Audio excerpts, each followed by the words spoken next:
네, 명절을 맞이하여 고향교회 방문하신 여러분들을 주님의 이름으로 다시 한번 환영하고, 또 우리 하나님의 은혜와 평강이 여러분 모두의 가정과 생각 가운데 항상 충만하기를 주님의 이름으로 축원드립니다.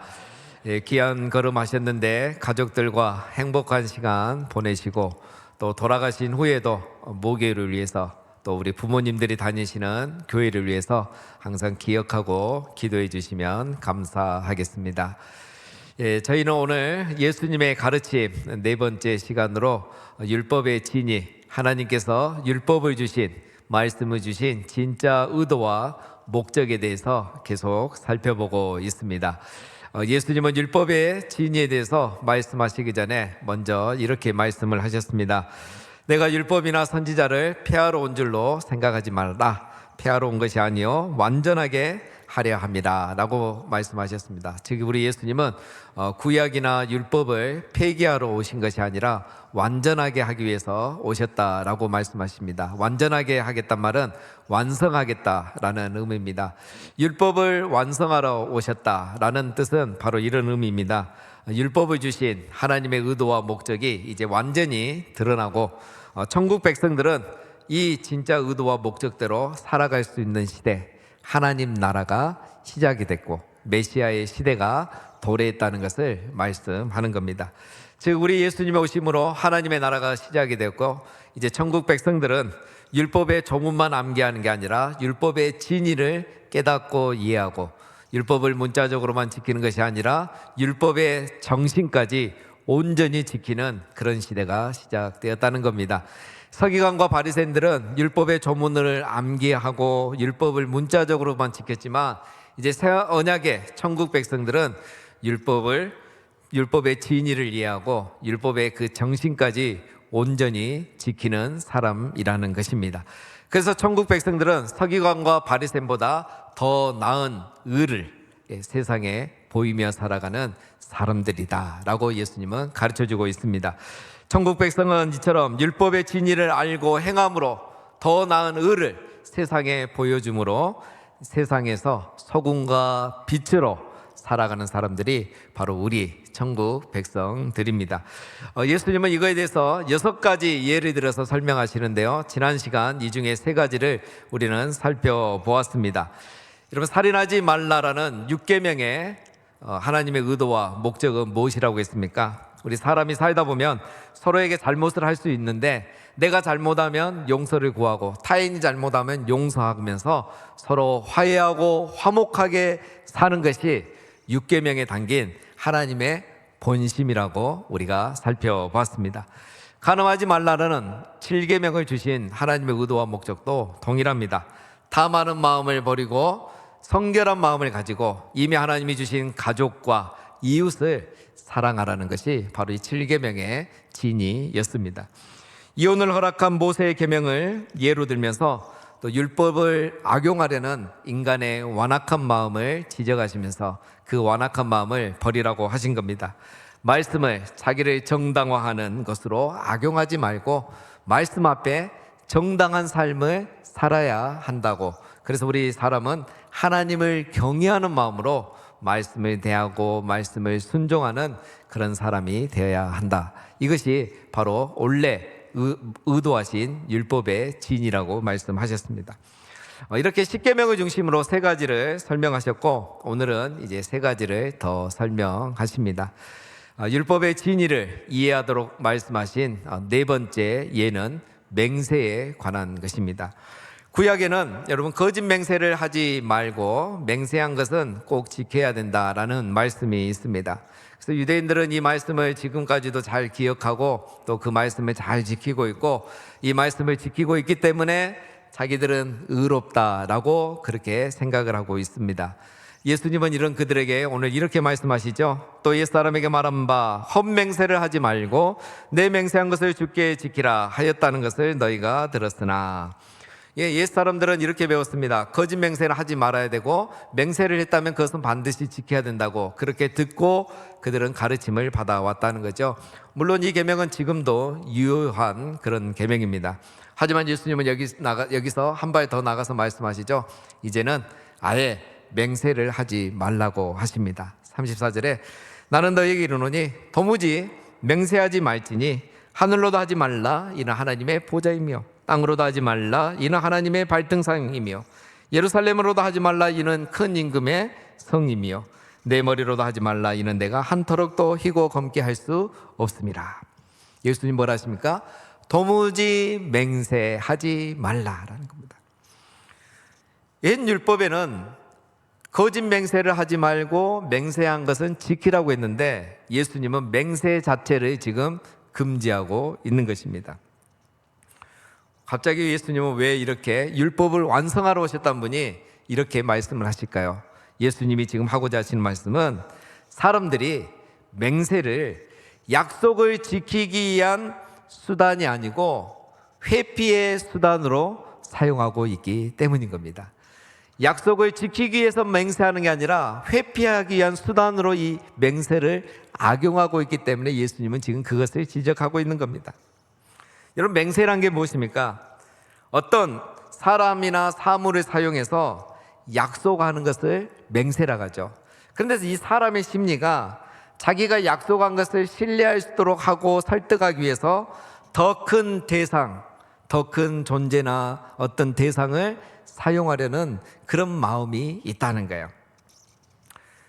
여러분, 고대에는 이 가장 강력한 맹세의 수단이 뭐였냐면 바로 신이었습니다.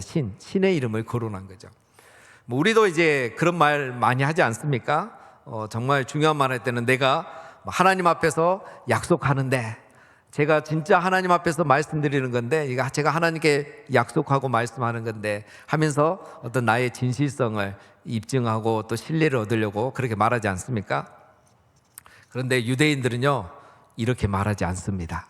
왜냐하면 유대인들은 하나님이 살아계신 걸 확신하고 있거든요. 그래서 만약에 하나님의 이름으로 맹세했다가 그 맹세를 지키지 못하면 자기가 죽을 수도 있다는 것을 알기 때문에 하나님의 이름으로는 절대 맹세하지 않는 사람들이 유대인입니다.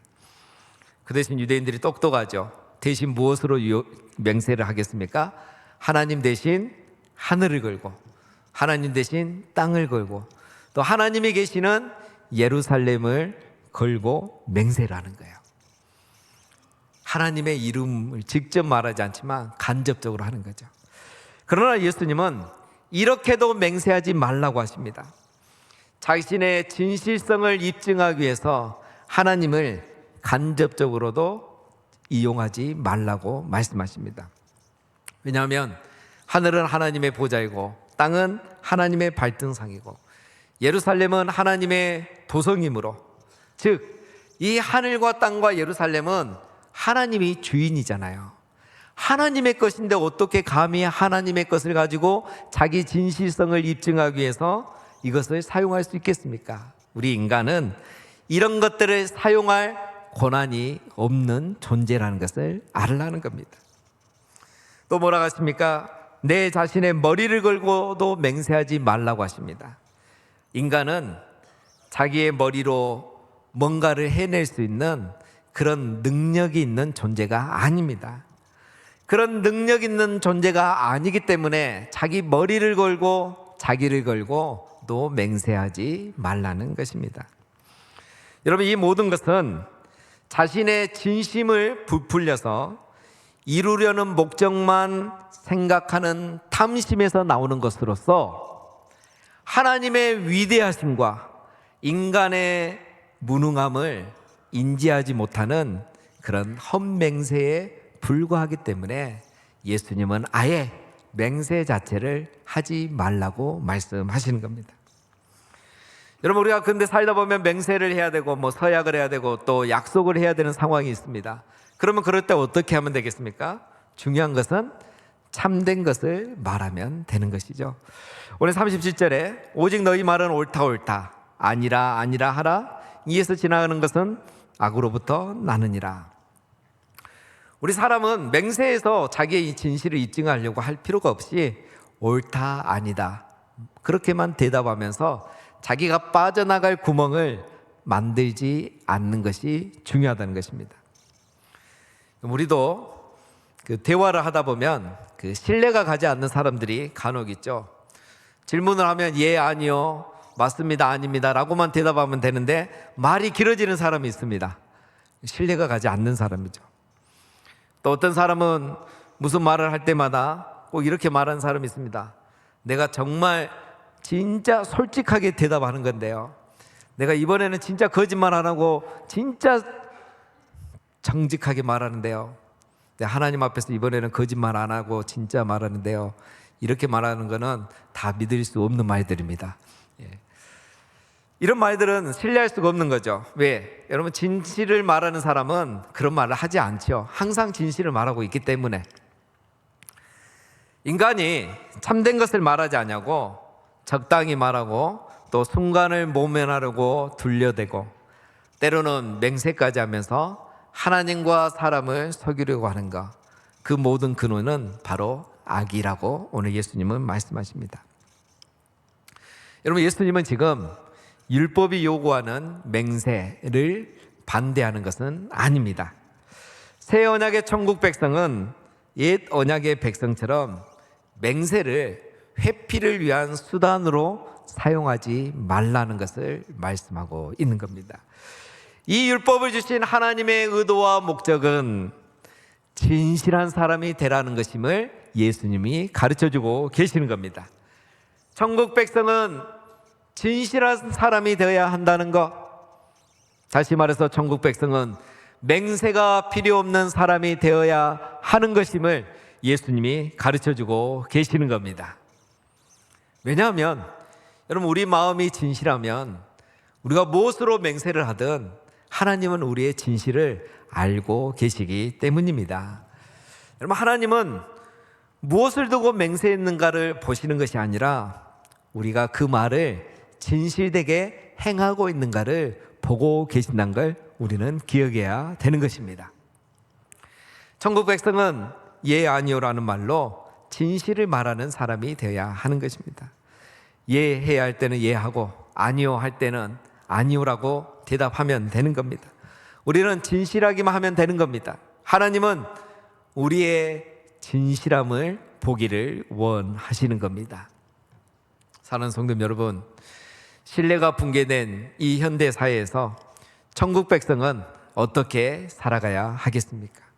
우리는 바로 맹세가 필요 없는 사람, 진실한 사람으로 살아가시기를 주님의 이름으로 축원드립니다.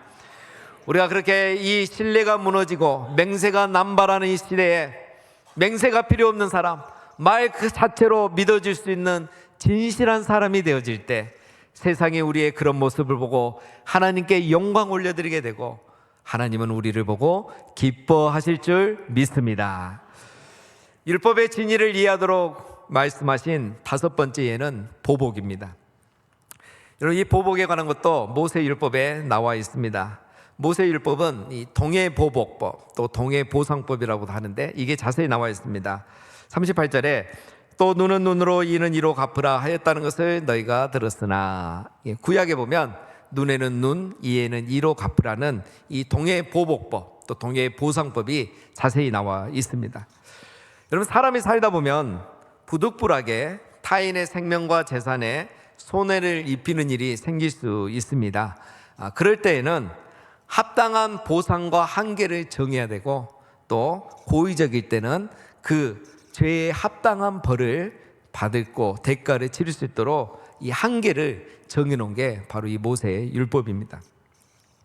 그런데 여러분, 이것은 우리가 알고 있는 것처럼 동해보복, 같은 수준으로 보복하거나 보상하는 것이 목적은 아닙니다. 이 법의 원래 목적이 아니라는 거죠.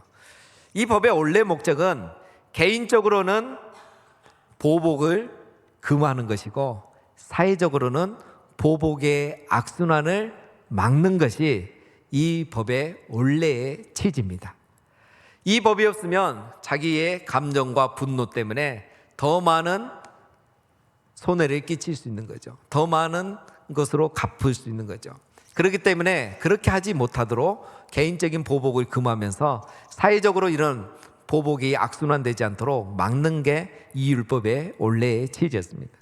그런데 유대인들은 이것을 가지고 개인적으로 보복하는 것을 허용하는 것으로 이해를 했어요. 그래서 개인적으로 동해 보복하는 것은 죄가 아니고 합법이라고 이들은 생각을 한 겁니다. 오늘 우리로 말하면 당한 만큼 갚아준다. 이게 합법이 돼버린 거야. 이혼을 허락하신 율법을 완악한 마음으로 악용했던 것을 우리 예수님이 지적했듯이 이 역시 완악한 마음으로 하나님께서 이 사회를 보존하기 위해서 주신 율법을 악용하는 이 완악한 마음을 예수님이 지적하고 계시는 겁니다. 그래서 39절에 이렇게 말씀하시죠. 나는 너희에게 이르노니 악한 자를 대적하지 말라. 오히려 예수님은 악한 자를 대적하지 말라고 하십니다. 이 말은 동해보복법을 폐기하라는 말씀이 아닙니다. 그리고 공적인 영역에서 정의를 이루는 법 집행을 금하는 것도 아닙니다. 사적인 영역에서 이 법을 악용하지 말라고 금하는 말씀인 겁니다. 여러분, 구약이나 신약이나 옛 언약이나 새 언약이나 악한 자들의 심판은 하나님의 손에 달려있는 겁니다. 하나님이 그리고 부여하신 고난을 가진 제도에 의해서 집행되어야 한다는 것은 그때나 지금이나 동일합니다. 개인적으로 이 말씀을 악용할 수 없다는 겁니다. 공적인 영역을 위해서 주신 말씀이라는 거죠. 그래서 악한 자를 대적하지 말라라, 이 말씀은 정당한 권리와 정의 실현을 포기하라는 말이 아니라 악을 악으로, 개인이 특별히 악을 악으로 갚지 말라라는 말씀인 겁니다. 그리고 천국 백성은 더 나아가서 타인의 생명과 재산도 소중히 여길 수 있어야 한다는 말씀을 포함하고 있는 겁니다. 여러분, 왜 우리가 보복을 하려고 합니까? 왜 우리가 복수하려고 합니까? 나의 소중한 생명과 나의 몸과 나의 재산이 손해를 입었기 때문에 그것에 대한 분노와 화가 나는 거죠. 그렇다면 내가 보복하려는 상대방의 생명과 재산도 소중하다는 것을 먼저 기억하라는 거예요. 그래서 우리의 감정과 어떤 분노대로 그대로 보복하지 말라는 게 오늘 이 말씀의 원래 취지였던 겁니다. 그래서 예수님은 악을 악으로 갚지 않고 타인의 생명과 재산을 소중히 여기는 그러한 천국 백성은 어떻게 해야 되는가를 예를 들어서 말씀하시는데, 첫 번째가 39절에 누가 내 오른편 뺨을 치거든 왼편도 돌려대라고 있죠. 여러분, 오른손잡이가 오른편 뺨을 때린다는 것은 손등으로 때렸다는 의미죠. 이것은 훨씬 더 심각한 모욕을 말합니다. 이런 수치와 모욕까지도 견디고 보복을 하면 안 된다라는 것을 예수님이 강조하기 위해서 이런 예를 드신 겁니다. 그리고 세 가지를 더 예를 드시는데요. 40절에 보면 또 너를 고발하여 속옷을 가지고자 하는 자에게 겉옷까지도 가지게 하며 또 누구든지 너로 억지로 오리를 가게 하거든 그 사람과 심리를 동행하고 또 내게 구하는 자에게 주며 내게 꾸고자 하는 자에게 거절하지 말라. 여러분, 이 말씀은 우리가 잘 아는 말씀이지만 정말 실천하기 어려운 말씀입니다. 그렇다고 이 말씀이 사회의 정의를 외면하는 말도 아니고 또 우리에게 어떠한 저항도 하지 말라라는 그런 의미도 더더욱 아닙니다. 모세는 옛 율법에서 보복을 제한했지만 예수님은 새 율법에서 보복을 사랑과 친절로 대체하라는 말씀을 하고 계시는 겁니다. 보복을 제한하는 정도가 아니라 보복을 넘어서 적극적인 사랑과 친절을 베풀고 적극적인 선의를 베푸는 게 천국 백성이라고 말씀하고 계시는 겁니다. 보복하는 대신 악인들에게 더 잘해주라는 겁니다. 여러분, 우리는 알고 있지 않습니까? 이 세상 법정은 결코 완전한 정의와 공의를 이룰 수가 없습니다. 그렇다고 해서 여러분, 내가 개인적으로 보복을 하고 복수를 하면 우리도 가해자 수준, 악한 자의 수준으로 전락하게 되지 않습니까? 우리는 심판자 되시는 하나님의 자녀이기 때문에 악을 악으로 갚을 필요가 없는 줄 믿습니다. 오히려 우리에게는 그들을 불쌍히 여길 수 있는 넉넉함이 있는 것입니다. 공의로우신 하나님께서 심판하실 때 공의대로 심판하실 것을 우리는 알기 때문에 우리는 오히려 그들을 긍휼히 불쌍히 여기는 그런 넉넉한 마음을 가지고 있습니다. 따라서 우리는 모든 것을 알고 계시는 공평하게 심판하시는 하나님의 판결에 우리는 맡겨두어야 하는 것입니다. 왜냐하면 우리는 최종 심판 권한이 내게 있는 것이 아니라 하나님께만 있음을 우리는 인정하기 때문입니다. 그래서 오늘 예수님의 이 말씀의 의도는 바로 천국 백성은 차라리 억울함과 손해를 감수하고 보복을 넘어 사랑과 친절을 베품으로써 더 나은 의를 이 세상에 보여줘야 한다는 것을 말씀하고 계시는 겁니다. 사랑하는 성도님 여러분, 우리가 살다 보면 여러 가지 아픔과 또 손해와 억울한 일을 당할 수 있지만 우리는 천국 백성이기 때문에 오히려 그들을 긍휼히 여기는 넉넉한 마음을 가지고 오히려 그들을 불쌍히 여기며 사랑과 친절로서 악을 이기는 천국 백성들 다 되시기를 주님의 이름으로 축원드립니다. 여러분, 맹세하지 말라 이 말씀만큼이나 이 보복하지 말라는 것도 악을 악으로 갚지 말라는 말씀도 충격적이었습니다. 그런데 우리 예수님 여기서 더 나아가서 한 가지를 마지막으로 말씀하십니다. 6번째, 원수 사랑의 문제입니다. 악한 자를 대적하지 말라고 하시더니 이제 원수를 사랑하라고 합니다. 악한 자를 악으로 갚지 않는 것은 뭐 그렇게 할 수 있겠지만 원수를 사랑하는 것은 정말 또 다른 문제이죠. 이것은 훨씬 더 충격적인 겁니다. 43절에 또 내 이웃을 사랑하고 내 원수를 미워하라 하였다는 것을 너희가 들었으나, 근데 여러분 성경에 보면 내 이웃을 사랑하라 라는 말씀이 있는데 내 원수를 미워하라 라는 말씀은 사실 없습니다. 이것도 다른 말씀, 문맥과 상관없고 또 저자의 의도와 상관없이 이 말씀을 그대로 가져다가 완악한 마음으로 악용한 그 말씀 중에 하나인 것입니다. 여러분, 유대인들은 유대인이 아니면 다 원수로 생각했습니다. 유대인이 아닌 이방인들은 다 미움의 대상으로 생각했습니다. 그들에게 사랑해야 될 이웃은 유대인이고 미워해도 되는 원수는 이방인입니다. 즉 유대인들은 자기들의 사랑의 대상과 범위를 그들의 편의에 맞게 한정해 놨습니다. 그걸 잘 보여주는 비유 중에 하나가 선한 사마리아인의 비유이죠. 이들은 유대인이면 이웃이고 내가 좋아하는 사람이면 이웃인 거예요. 그런데 이방인은 무조건 원수고 내가 싫어하는 사람이면 다 원수라고 생각했고, 그래서 이들을 차별하고 미워하고 학대하고 혐오하는 것을 그들은 아무 죄책감을 갖지 않은 거예요. 그래서 우리 성경에 보면 그 종교인들이, 거룩한 종교인들이 세리와 죄인과 이 사람들을 차별하고 모욕함에도 전혀 죄책감을 갖지 않는 게 그들은 그들의 이웃이 아니라고 생각했고 원수를 미워하라고 이 말씀이 있기 때문에 자기들은 죄를 짓지 않았다고 생각을 한 것입니다. 이렇게 율법을 악용하고 있는 이들에게 예수님이 충격적인 말씀을 하시죠. 44절에 나는 너희에게 이르노니 너희 원수를 사랑하며 너희를 박해하는 자를 위하여 기도하라. 그럼 여기서 원수는 이방인, 나와 신앙이 다른 사람이고 또 내가 싫어하고 미워하는 사람입니다. 박해자는 아무래도 그들에게는 로마 정부 있겠죠. 오늘 우리도 마찬가지입니다. 나와 신앙이 다르다고, 또 내가 싫어한다고, 나와 맞지 않다고 우리는 그 사람을 미워할 수 있고 내 사랑의 대상에서 제외시키기도 하는 겁니다.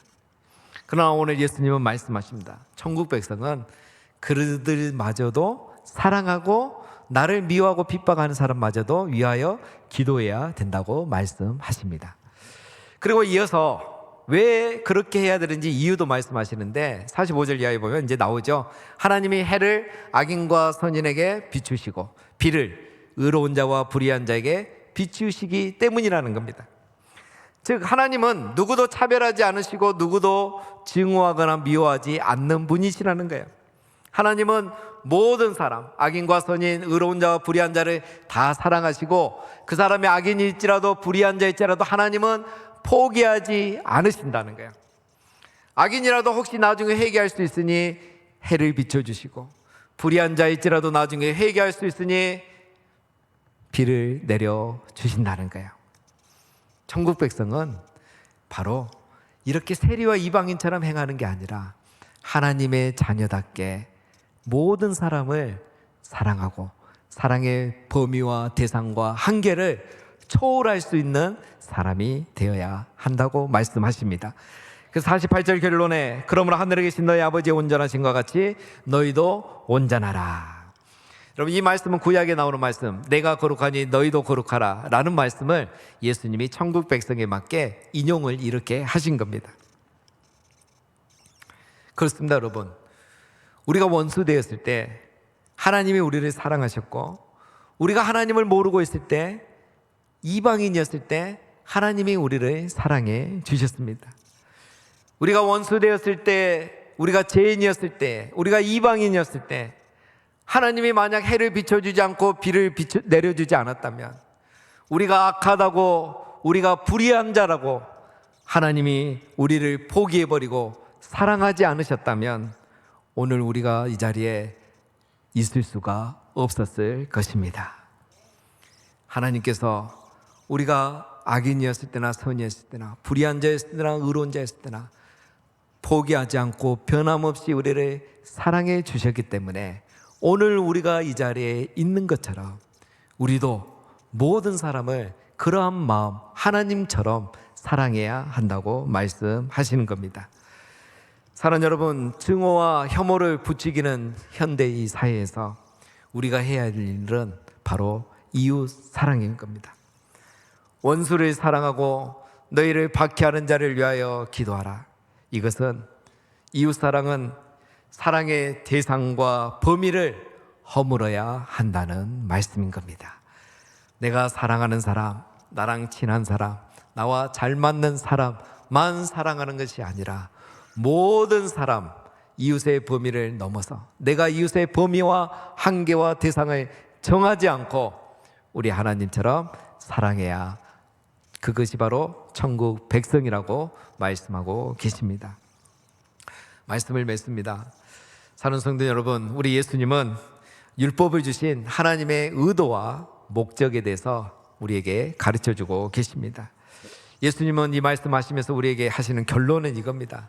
소극적인 순종이 아니라 적극적인 순종을 하라는 겁니다. 율법의 진리를 알고 문자적인 순종이 아니라 진실한 순종, 적극적인 순종을 하라는 것입니다. 그것을 이해시키기 위해서 오늘 6가지를 우리에게 말씀하신 겁니다.